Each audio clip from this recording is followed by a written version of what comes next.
సామర్థ్యం, సౌహృదయం, సామాజిక స్పందన కలిగలి సాగుతున్న కాసిం గారి మాటలు.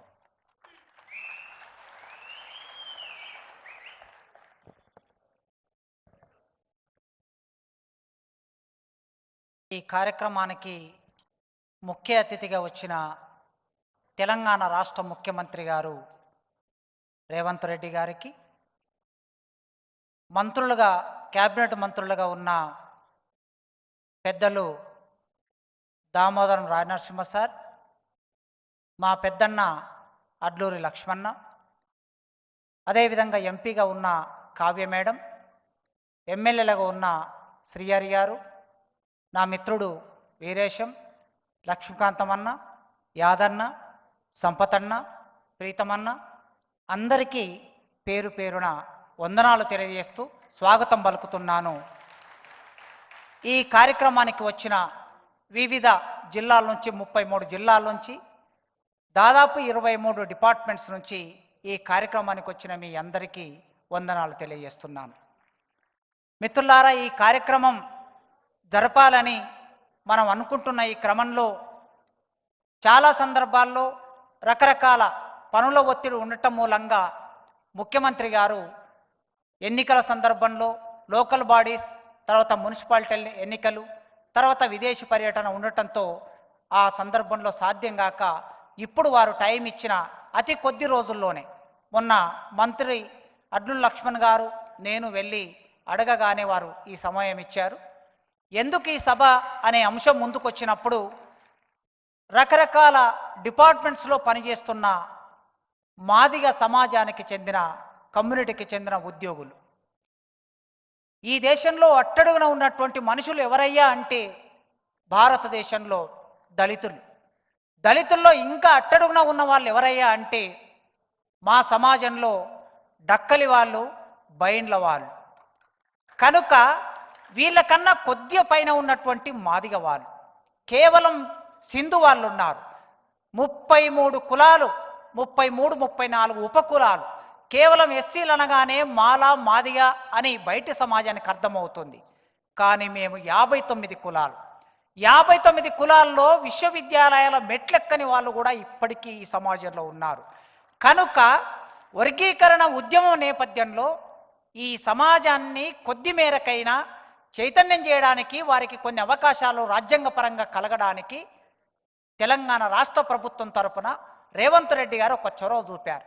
ఆ చొరవ నేపథ్యంలో 30 సంవత్సరాలు రేవంత్ రెడ్డి అన్ననే చాలా సందర్భాల్లో వర్గీకరణ ప్రాసెస్లో ఎమ్మెల్యేలు, మంత్రులు, వాళ్ళతో పాటు నేను మందకృష్ణన్న వెళ్ళినప్పుడు చాలా సందర్భాల్లో వారు చాలా విశాల హృదయంతో మాట్లాడారు.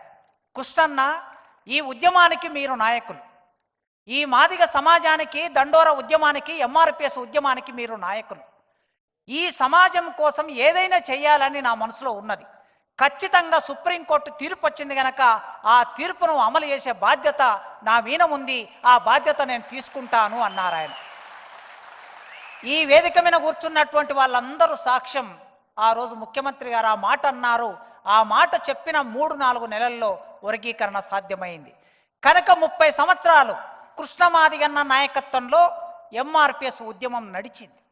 ఆ ఎంఆర్పిఎస్ ఉద్యమం నడిచిన తర్వాత ఇవాళ వచ్చినటువంటి ఫలితాలు అందుకోవడానికి ఈ సమాజం ఇక్కడికి వచ్చింది. ఇక్కడ ఉన్న వాళ్ళలో 2000 సంవత్సరం నుంచి ఉద్యోగాలకు వచ్చిన వాళ్ళు ఎక్కువ మంది ఉంటారు, నాతో సహా.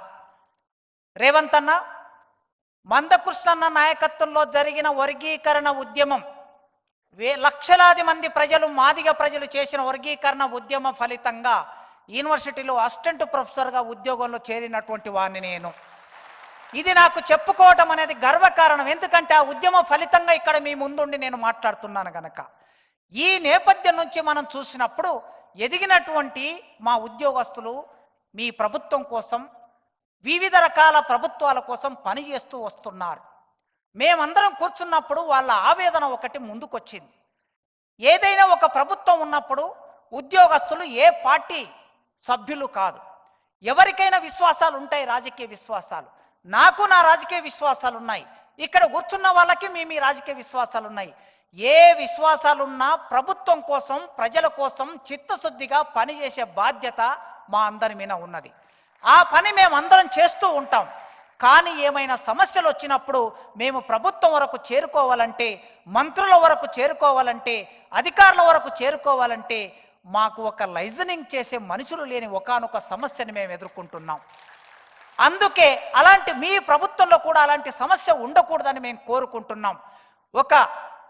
ఒక డిపార్ట్మెంట్కు సంబంధించిన ఒక ఎంప్లాయీ నాయకుడు, ఉద్యోగ సంఘం నాయకుడు, లేకపోతే ఒక ఆఫీసర్ మీ దగ్గరికి రావడానికి మాకు ఒక సులభమైన మార్గం ఉండాలని మేము కోరుకుంటున్నాం. మా సమస్య చెప్పుకోవటం, అసలు సమస్య పరిష్కారం అవుతుందా కాదనే తర్వాత సంగతి. కనీసం సమస్య చెప్పుకుంటే మా కడుపులో ఉన్న బాధంతా బయటికి వస్తుంది. ఆ చెప్పుకునే ఒక అవకాశం ఉండాలని ఇక్కడున్న ఈ వేలాది మంది ఉద్యోగస్తులు కోరుకుంటున్నారు. ఈ క్రమంలో చిన్న చిన్న విషయాలన్నా మీరు వర్గీకరణ చేశారు. దామోదర్ సార్ వేదిక మీద ఉన్నారు, వారు ఆరోగ్య శాఖ మంత్రిగా ఉన్నారు. బుడగజంగం నుంచి, సింధు వాళ్ళ నుంచి, మోచి వాళ్ళ నుంచి, లేదా బైండ్ల వాళ్ళ నుంచి ఎంతమంది డాక్టర్లు అయ్యారో సార్ దగ్గర డాటా ఉన్నది, ప్రభుత్వం దగ్గర డాటా ఉన్నది. వర్గీకరణ వల్ల సీట్లు పెరిగాయి, వర్గీకరణ వలన ఉద్యోగాలు కూడా కొన్ని వచ్చాయి. కానీ వర్గీకరణ జీవో ప్రమోషన్లకు ఇంప్లిమెంట్ కాకపోవటం మూలంగా ఇంతమంది మేము ప్రమోషన్లు పొందలేని పరిస్థితి ఒకటి ఉన్నది. ఈ జీవో ఇవ్వటం మూలంగా మీకు ఒక్క రూపాయి కూడా బర్డన్ పడదు, కేవలం ప్రమోషన్కు ఉపయోగపడుతుంది. ఆ తర్వాత మా ఉద్యోగస్తులు BA డిగ్రీ చేసి BEd చేసి టీచర్గా చేరుతారన్నా, చేరిన తర్వాత మేము MA చేసుకోవాలనిపిస్తుంది, PhD చేసుకోవాలనిపిస్తుంది. మీరు ఈ మధ్య చెప్తూ ఉన్నారు, చదువుకోండి, జ్ఞానం పొందండి, ఉన్నత స్థానంలోకి రండి అని చెప్తూ ఉన్నారు. మేము చదువుకోవడానికి ఎప్పుడో SR శంకరన్ పెద్దవారు వారు ఉన్నప్పుడు ఈ దళితులకి చదువుకోవడానికి ఒక జీవో ఉండాలని వారు జీవో తీస్తే, ఆ జీవోను పక్కన పెట్టి ఒక చిన్న మెమో తీసుకొచ్చి దానికి ఆటంకాలు సృష్టించారు. కనుక దాని వలన మీకు ఒక్క రూపాయి మీ ప్రభుత్వానికి బర్డన్ పడదు. కనుక వెంటనే ఉన్నత విద్య చదువుకోవడానికి ఒక జీవో. తర్వాత అడప్టెసి పేరు మీద చాలా డిపార్ట్మెంట్లలో ప్రమోషన్లు ఇవ్వటం లేదన్నా. ఉదాహరణకి నేను ఓపెన్ కేటగిరీలో ఉద్యోగంలోకి వస్తే నా ప్రమోషన్ కూడా ఓపెన్ కేటగిరీలోనే వస్తుంది, ఓపెన్లోనే నేను ప్రమోషన్లోకి వెళ్తా. కానీ యాజ్ ఎ బీయింగ్గా నేను ఎస్సీగా పుట్టాను గనక, మీ ఎస్సీ అనేవాడు ఒకడు వచ్చాడు గనక రిజర్వేషన్లో వచ్చినటువంటి ఇంకొకరికి ప్రమోషన్ ఇవ్వడానికి వీలు లేదని చాలా రకాల అడ్డంకులు సృష్టించి కోర్టుల కేసులు వేసి ఇబ్బంది పెడుతున్నారు. ఆ విధంగా అయితే మా వాళ్ళు జూనియర్ అసిస్టెంట్గా వచ్చిన వాళ్ళు జూనియర్ అసిస్టెంట్గానే రిటైర్డ్ అవుతారు, సూపరింటెండెంట్గా వచ్చిన వాళ్ళు సూపరింటెండెంట్గానే రిటైర్డ్ అవుతాడు, అసిస్టెంట్ ప్రొఫెసర్గా వచ్చిన అసిస్టెంట్ ప్రొఫెసర్ రిటైర్డ్ అవుతాడు, ఎస్జిటిగా వచ్చిన వాళ్ళు ఎస్జిటిగానే రిటైర్డ్ అవుతారు. కనుక అన్న, ఇది ఒక చిన్న విషయం మీరు పట్టించుకుంటే ఒక 2-3 గంటల్లో పరిష్కారం అయ్యేది. మాకు న్యాయంగా రావాల్సిన ప్రమోషన్ అది. కనుక ఇన్ని డిపార్ట్మెంట్లో ఈ సమస్య ఉన్నది, దాని గురించి కూడా మీరు ఆలోచించండి అన్న. ఈ సమస్యలతో పాటన్నా ఇవాళ నేను ఇక్కడ మాట్లాడుతున్నానంటే, మా పూర్వీకులు జాంబవంతుడు భూమికి 6 నెలల ముందు పుట్టారు అని చెప్తారు. మా సార్ చెప్తూ ఉంటారు, దామోదర్ సార్, చదువు వస్తుంది, ఉద్యోగం వస్తుంది, కానీ కల్చర్ రాకపోతే ఎవరు నేర్పిస్తారాయా అంటాడు సార్. నిజమే, మా కల్చర్ ఎక్కడ ఉందంటే పెళ్లి మంత్రాలు అప్పుడు చదువుతారు, జంబూ ద్వీపేన భరతవర్ష జంబూ ద్వీపేన అంటారు. ఈ దేశానికి జంబూ ద్వీపం అనే పేరు ఉన్నది. ఆ జంబూ ద్వీపాన్ని పరిపాలించిన వాడు జాంబవంతుడు మా ముత్తాత. అక్కడి నుంచి మా చరిత్ర ఉన్నది, అక్కడి నుంచి మా సంస్కృతి ఉన్నది. ఈ సమాజానికి ఎన్నడూ మేము పని చేయకుండా ఏది తినలేదన్నా. మా గుర్రంజేశ్వర రాశాడు, భరతవీరుని పాదము కందకుండగా చెప్పులు కుట్టి జీవనంబు చేయు, నిరాకరింపలేదెన్నడు అప్పు వడ్డది సుమి భరతావని వీని సేవకు అని రాశాడు గుర్రంజాశ్వ. మీ పాదాలు కందిపోతుంటే, మీకు ముళ్ళు గుచ్చుతుంటే, తట్టు తలుగుతే, రాయి తలుగుతే రక్తం గారుతుందని చెప్పి, అయ్యో నా తోటి మానవుడని మా చర్మాన్ని వలిసి, చచ్చిన పశు చర్మాన్ని వలిసి మీ చెప్పులకు కాళ్ళు గుట్టించిన మీ కాళ్ళకు చెప్పులు గుట్టించిన జాతి మాది. కనుక అట్లా బతికినటువంటి వాళ్ళం ఇవాళ చదువుకుంటున్నాం, చైతన్యం అవుతున్నాం, సమాజంలోకి వస్తున్నాం. చిన్న చిన్న ఇబ్బందులు. ఈ వేదిక మీద కూర్చున్న ఒక మంత్రి గారు ఒక సిఐకి ఒక చోటికి పంపించాడు. ఆ సిఐ అక్కడ చేరకుండా అక్కడ ఉన్న ఒక అగ్రకులం ఆయన ఆపేశాడు. ఇది మా పరిస్థితి ఇలా ఉన్నది. నేను సత్యం చెప్తున్నందుకు మీరేమనుకోవచ్చు అంటే వివక్ష అనేటటువంటిది ద్రవీభవించి ఉంటుంది, ఘనస్థితిలో కనిపించదు. ఈ పేపర్ మీకు ఇట్లా చూస్తే ఇది కనిపిస్తుంది, కానీ ద్రవస్థితిలో ఉన్న కులం కనిపించదు ఈ దేశంలో. ఈ ద్రవస్థితిలో ఉన్న కులం అందరికీ అర్థం కాదు, సామాన్యంగా మీకు అర్థమవుతుంది ముఖ్యమంత్రిగా. ఎందుకు అంటే మీరు రెడ్డి సామాజిక వర్గంలో పుట్టారు, మేము గూటన్ రెడ్డులుగా మేము పుట్టాము.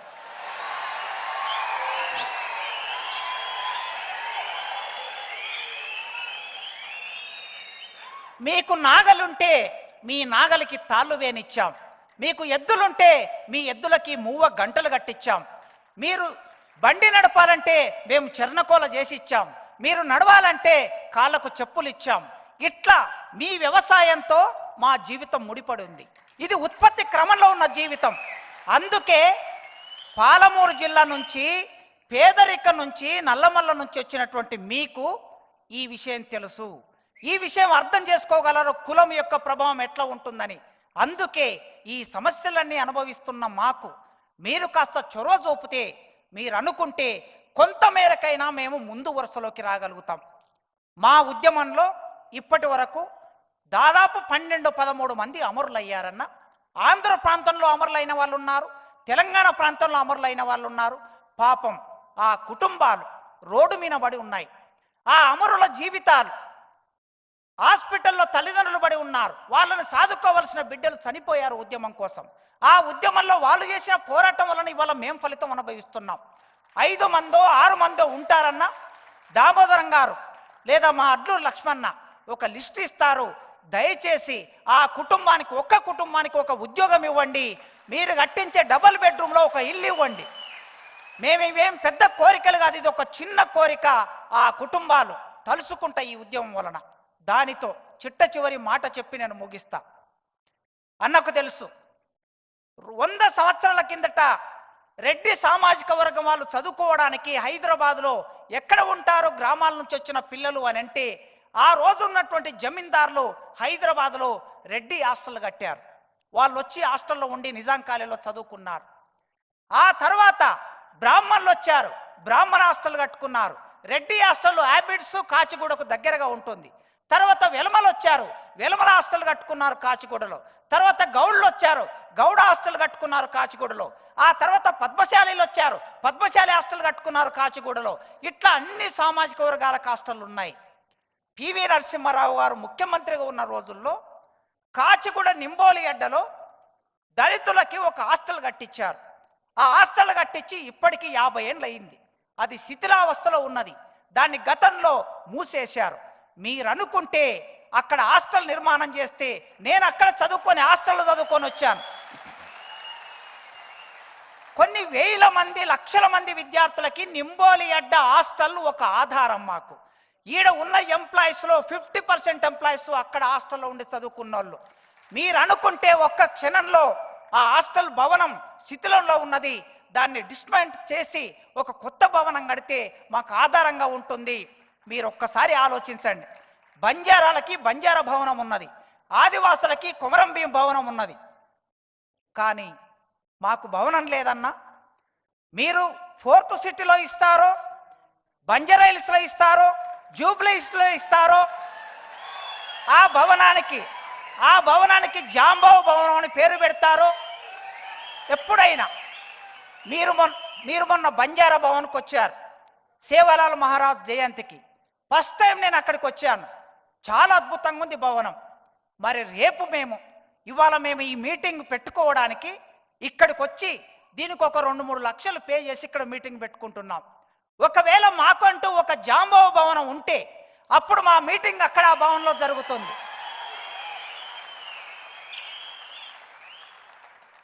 ఈ కొన్ని విషయాలు మీకు తెలిసిన విషయాలే. మీ సందర్భంలో ఇంత పెద్ద ప్రభుత్వాన్ని నడుపుతున్నారు గనక, మీరు ఈ ప్రభుత్వంలో అనేక విషయాలు ఉంటాయి గనక ఇవి మీ దృష్టికి తీసుకొచ్చాను. అన్న, చాలా వేదికల్లో కాసిం గారు చదువుకున్నారు, ప్రొఫెసర్ అయ్యారు, ఆయనకు భూమి ఉందో లేదో నాకు తెలియదు అన్నారు సార్. ఇప్పుడు చెప్తున్నా, మా తాతకి నిజాం ప్రభుత్వం కాలంలో 3 ఎకరాల భూమి ఇచ్చారు, రాళ్ళు రప్పలు గుట్టలు. అది అసైన్ ల్యాండ్ అని మా నాన్న పేరు విన పట్టా అయింది. కానీ గత 10-15 సంవత్సరాలుగా మాకు ప్రభుత్వాలు ఇచ్చిన మాన్యం భూములు, అసైన్డ్ భూములని రకరకాల పేర్ల మీద లాగేసుకొని మా గ్రామంలో రైతు వేదిక కట్టాలంటే మాలమాదిగొల్ల భూములు గుర్తొస్తాయి. మా గ్రామాల్లో శ్మశాన వాటిక కట్టాలంటే మాలమాదిగొల్ల భూములు గుర్తొస్తాయి. మా గ్రామాల్లో పార్కులు కట్టాలంటే మాలమాదిగొల్ల భూములు గుర్తొస్తాయి. ఇవి అసైన్డ్ భూములు.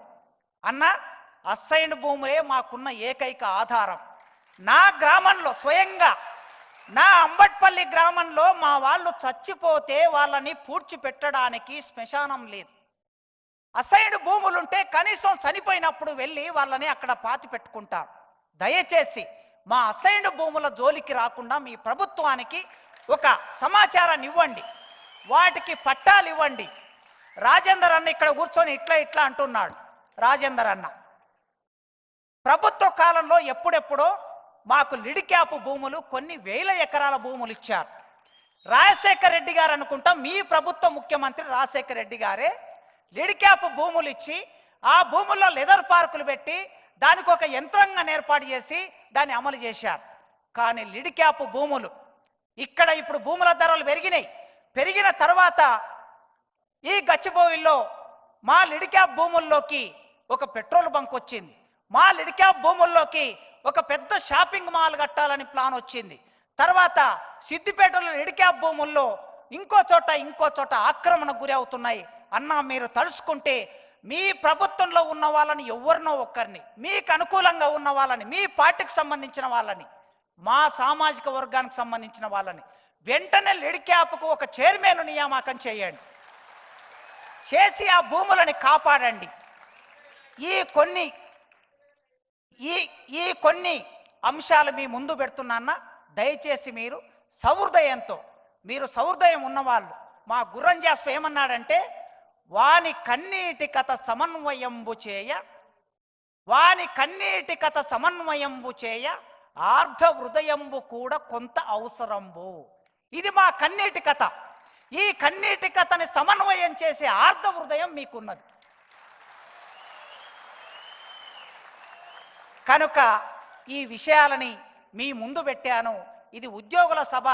మా ఉద్యోగులు ఏకతాటి మీద ఒక చైతన్యవంతంగా మా సమాజాన్ని విముక్తి చేయడానికి మా ప్రయత్నం చేస్తాం, మా ఆలోచన చేస్తాం. మేం మాత్రమే కాదు, ఇంకా ఉద్యోగాల్లోకి రావాల్సిన వాళ్ళు చాలామంది ఉన్నారు. వాళ్ళ కోసం కూడా మా జ్ఞానాన్ని, మా సమయాన్ని, మా డబ్బును మేము వెచ్చిస్తాం. మా కృషి మేము చేస్తాం. ప్రభుత్వాన్ని ఎవరైనా మీకు ఒక విజ్ఞప్తి చేస్తున్నాం, ఆఫీస్కు వెళ్ళకపోతే తప్పు, చైర్మన్ కూర్చొని సరిగ్గా పని చేయకపోతే తప్పు, టీచర్ అయి క్లాస్ రూమ్కు వెళ్ళకపోతే తప్పు, సరైన పాఠం చెప్పకపోతే తప్పు. రాకపోతే నేర్చుకోండి ప్రియమైన ఉద్యోగస్తులారా, రాకపోతే నేర్చుకోండి అంటారు. వీళ్ళు రిజర్వేషన్లో వచ్చారు, వీళ్ళకు పని రాదు అనే పరిస్థితి తెచ్చుకోవద్దు. ఒక్కసారి ఉద్యోగంలోకి రావడానికే మనకు రిజర్వేషన్, పని తప్పించుకోవడానికి రిజర్వేషన్ కాదు, పాఠం తప్పించుకోవడానికి రిజర్వేషన్ కాదు. దయచేసి మీరు ఉద్యోగం, మనం నెల జీతం తీసుకుంటున్నామంటే, నేను 2,80,000 జీతం తీసుకుంటున్నా యూనివర్సిటీలో. ఈ జీతం డబ్బులు ఎవరివి? మన ప్రజలు పన్నులు కడితే, కష్టపడితే ఆ డబ్బు ప్రభుత్వం దగ్గరకు వస్తే ప్రభుత్వం తిరిగి మనకు పంచుతుంది. అంటే మనం ఎవరి కోసం పనిచేయాలి? రేవంత్ అన్న కోసం కాదు మనం పనిచేయాల్సింది, ప్రజల కోసం పనిచేయాలి. ప్రభుత్వం అమలు చేస్తున్న విధానాల కోసం పనిచేయాలి. దయచేసి ఉద్యోగాన్ని ఎగ్గొట్టకండి. రాకపోతే నేర్చుకోండి, నేర్చుకొని పనిచేయండి. చివరికి నేను యూనివర్సిటీ నుంచి వచ్చాను. మా యూనివర్సిటీ వాళ్ళు ఏం చెప్తాడని ఎదురు చూస్తాడు, అన్న దగ్గర ఏం విన్నవిస్తాడని ఎదురు చూస్తారు. ఒక చిన్న జీవో పెండింగ్లో ఉన్నది. అన్ని యూనివర్సిటీలో మా వాళ్ళు సిపిఎస్ కాంట్రిబ్యూటరీ పెన్షన్ స్కీమ్, అన్ని యూనివర్సిటీలో కాంట్రిబ్యూటరీ పెన్షన్ స్కీమ్ ఉందన్న. దౌర్భాగ్యం ఏమంటే 108 సంవత్సరాలు దాటిన మా యూనివర్సిటీలో కాంట్రిబ్యూటరీ పెన్షన్ స్కీమ్ లేక మా ప్రొఫెసర్లు బాధపడుతున్నారు. అది ఏమిటంటే, ఒక జీవో ఇచ్చి అబయన్స్ పెట్టారు. ఫైనాన్స్ డిపార్ట్మెంట్లో అబయన్స్ అని ఉంది. అబయన్స్ అని తీసేస్తే దాని మీద వాడే 20 కోట్ల బర్డన్ మా యూనివర్సిటీ పెట్టడానికి సిద్ధంగా ఉంది మా వీసీ గారు. మీరు ఒక్క ఫోన్ చేసి ఆ డిపార్ట్మెంట్, ఫైనాన్స్ డిపార్ట్మెంట్లో అబయన్స్ అని తీసేయండి. ఇమీడియట్గా మాకు అందరితో పాటు మేము కూడా సిపిఎస్ అనే పెన్షన్లోకి వస్తాం. నాకైతే ఓల్డ్ పెన్షన్ ఉన్నది, కానీ మా మిత్రులు చాలామంది ఓల్డ్ పెన్షన్ ఈ కొత్త పెన్షన్లు కూడా లేక బాధపడుతున్నారు. మీరు చొరవ తీసుకుంటే అవుతుంది. కాంట్రాక్టు లెక్చరర్లు ఉన్నారు, ఆ కాంట్రాక్టు లెక్చరర్ల గురించి కూడా ఒక మాట మీరు ఆలోచించి వాళ్ళ ఉద్యోగ భద్రతకు సంబంధించిన ఆలోచన చేయండి. వెంటనే విశ్వవిద్యాలయాల జ్ఞానానికి కేంద్రాలు గనక మీకు ఎన్నో సందర్భాల్లో నేను విన్నవించుకున్నా, మా విశ్వవిద్యాలయాల్లో ఉన్న 2000 పోస్టులని భర్తీ చేయాలని మీకు విన్నవించుకుంటూ నా ఉపన్యాసాన్ని ముగిస్తున్నా. Thank you.